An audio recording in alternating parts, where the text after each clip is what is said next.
This is an old prototype with some new modifications. First of all,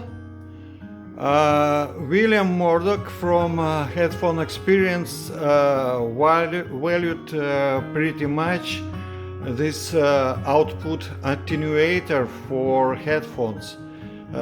He said that it's much more convenient than two outputs for planar magnetic and dynamic headphones. So now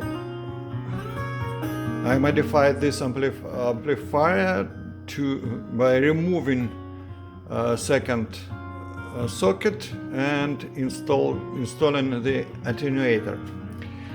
Plus I made front panels, so I put it on this prototype. One more modification from Dick Chandler. He bought one prototype and made windows in front of indicators of current of output tubes.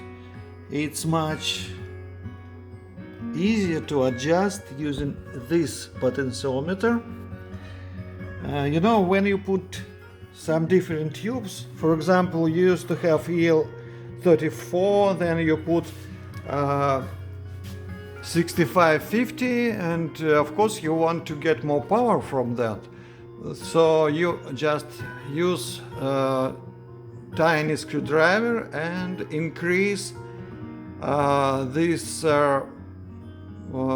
numbers up to 14 for that tubes.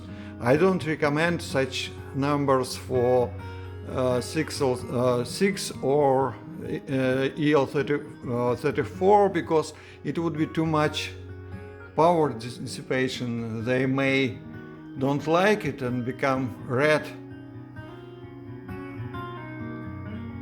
Okay, so this is an old prototype.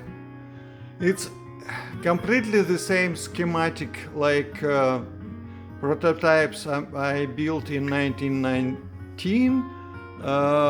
No schematic modifications, just some boards for more convenient of assembly and so on. So